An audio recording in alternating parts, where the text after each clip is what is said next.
একটু যদি রাতের ম্যাচে চলে যাই, ফ্রান্সের ম্যাচে চলে যায়, ফ্রান্স এবং সুইডেন। ফ্রান্স তো সুইডেনকে কোনো চান্সই দিল না, আসলে মনে হলো রীতিমতো ছেলে খেলা খেলেছে তাদের সাথে। এবং এবারের পুরো ওয়ার্ল্ড কাপে প্রথম থেকে এই পর্যন্ত ফ্রান্স কনসিস্টেন্টলি ব্রিলিয়ান্ট পারফরমেন্স দিয়ে যাচ্ছে, and with Mbappe they are really.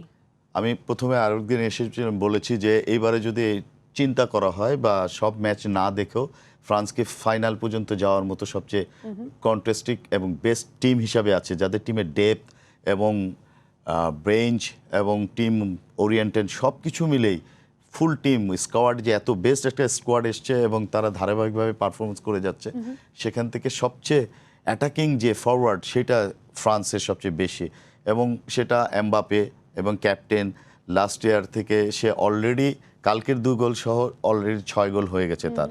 4 match হয়, গ্রুপ পর্যায়ে 3, আর এটা 32-এর আরও একটা ম্যাচ, 6টা গোল করে ফেলছে এবং প্রত্যেকটা ম্যাচেই 2টো করে গোল করে, এবং প্রত্যেক জায়গায় তার এমন সুযোগ ছিল যে সেখান থেকে হ্যাট্রিক করতে পারে। কোচ সেখানে চিন্তা করে তাকে সেফলি উঠে নিয়েছে, সাথে ডিম্বেলে গোল করছে, কালকে বারকোলাকে নামেছে গোল করেছে, ডুয়ে নেমেছে ডুয়ে গোল করেছে। হ্যাঁ, ওই চেঞ্জগুলা হোল্ডিং মিডফিল্ড থেকে অসাধারণ খেলছে চুয়ামেনি এবং রিবেতো। হ্যাঁ, যে পরিমাণে অ্যাটাক আসলে রাতের ম্যাচে ছিল, একদমই ঠিক বলেছেন। এই জায়গায় কিছুটা আসলে সুইডিশ গোলকিপার জেটাস্ট্রমকে একটা ক্রেডিট দিতে হয়, অসাধারণ সব সেভ ছিল, 9টা সেভ তিনি করেছেন। সেটা না হলে কিন্তু স্কোর লাইন হয়তো কিন্তু অদ্ভুত একটা চিন্তা করে, হ্যাঁ এরকম অবস্থা হয়ে যেত। সে আবার দেখা যেত জার্মান ভার্সেস আর ব্রাজিলের খেলা 7-1 বা 7-0 এরকমই কিছু ছিল। তা ফুটবলের আসলে অনেক বিউটি, এবং সাডেনলি গোলকিপারের যে ক্রেডিট দিতেই হয়, গোল খাওয়ার পরও এতগুলি সেভ, তার মানে কি তার পারফরমেন্সটা বেটার ছিল। এবং অবভিয়াসলি সুইডেনের কোনো ডিফেন্ডারই তাদের টিম ডিফেন্ডিং করতে পারেনি। এই খেলাটা কিন্তু হয়েছিল নিউ জার্সিতে, যেখানে ফাইনাল ম্যাচ হবে এবারে।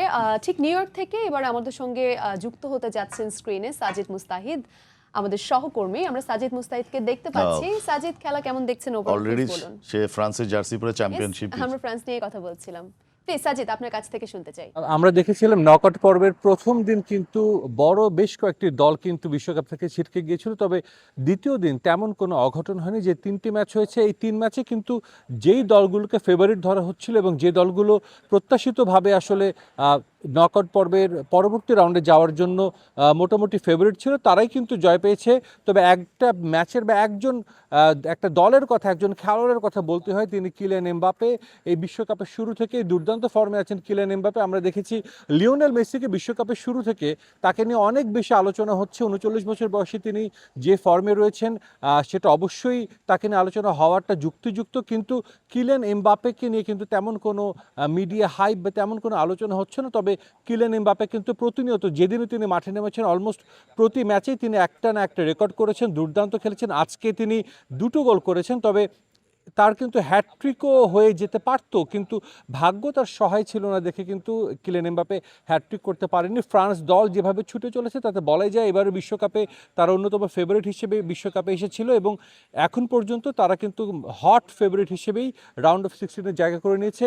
কিলিয়ান এমবাপের বেশ কিছু রেকর্ড হয়েছে, যেটা বলছিলাম, লিওনেল মেসির সঙ্গে এখন এই বিশ্বকাপে 6টি গোল, দুজনেরই সমান। এবং কিলিয়ান এমবাপে 18 ম্যাচ খেলেছেন ওয়ার্ল্ড কাপে, 18 ম্যাচে 18 গোল, যেটা আসলে মেসি তার চেয়ে অনেক বেশি ম্যাচ খেলে কিন্তু 19 গোল করেছেন। তো বলাই যায় যে কিলিয়ান এমবাপে যদি সুস্থ থাকেন, ফুটবল খেলা চালিয়ে যান, আমরা প্রত্যাশা করতে পারি সামনে আরও বিশ্বকাপ খেলবেন, হয়তোবা তার এই গোলের সংখ্যাটা আরও অনেক এগিয়ে নিতে পারবেন তিনি। একই সঙ্গে নকআউট পর্বে, বিশ্বকাপের নকআউট পর্বে এতদিন কিন্তু 8টা গোল ছিল সর্বোচ্চ ব্রাজিলের 2জন ফুটবলার, কিংবদন্তি রোনালদো এবং লিওনাইডেসের। সেটাই সেই 2জনকে পেছনে ফেলে বিশ্বকাপের নকআউট পর্বে এখন সর্বোচ্চ 9 গোলের মালিক কিন্তু Kylian Mbappe.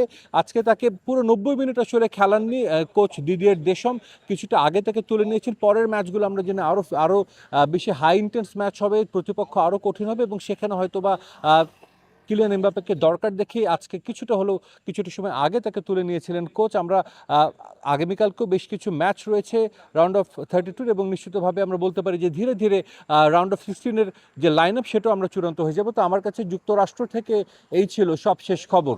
Thank you so much Sajid. আমরা ফ্রান্স নিয়ে কথা বলছিলাম, কিলিয়ান এমবাপ্পে নিয়ে কথা বলছিলাম। এক্স্যাক্টলি ওয়ান্ডার বয়, লাস্ট ওয়ার্ল্ড কাপে আসলে তার দুর্দান্ত পারফরমেন্স দেখে আমি পার্সোনালি ভক্ত হয়ে গিয়েছিলাম। এবং এবারও যে রেকর্ডগুলোর কথা সাজিদ বললেন, yes Messi he is amazing, one of the greatest players. তবে কিলিয়ান এমবাপ্পে কিন্তু এখন মেসির ঘাড়ে নিঃশ্বাস ফেলছে। দুজনই গোল্ডেন বুটের রেসে ওয়ার্ল্ড কাপে একই সমান সমান 6টি গোল নিয়ে এখন সেই প্রতিযোগিতাও কিন্তু চলছে।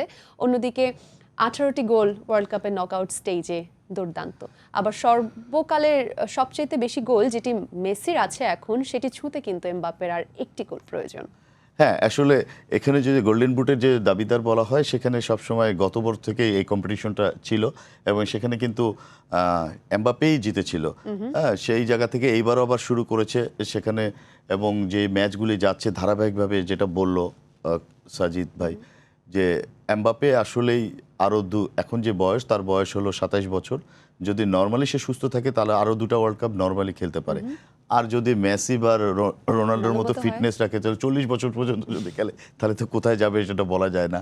এবং তার দুর্দান্ত গতি, তার সাথে স্কিল এবং ক্লিয়ার যে ফিনিশিং টাচ, এটা হলো dangerous as a captain, leader এবং টিমের সাথে কমিউনিকেশন, কোলাবোরেশন। আসলে একদমই ঠিক বলেছেন। সবেমাত্র 3টি ওয়ার্ল্ড কাপ এবং সেখানেই তার এরকম রেকর্ড, দুর্দান্ত। এবং একই সাথে আমরা কিন্তু এই ম্যাচে দেখেছি প্রথম গোলটা দেওয়ার পর তিনি কিন্তু সেলিব্রেট করেছেন, দৌড়ে গিয়ে কোচ দিদিয়ের দেশমকে জড়িয়ে ধরে, কারণ দিদিয়ের দেশম যে গ্রুপ পর্বের লাস্ট ম্যাচটিতে ছিলেন না, তার মায়ের মৃত্যুতে ফিউনারাল অ্যাটেন্ড করতে গিয়েছিলেন। That was an emotional moment.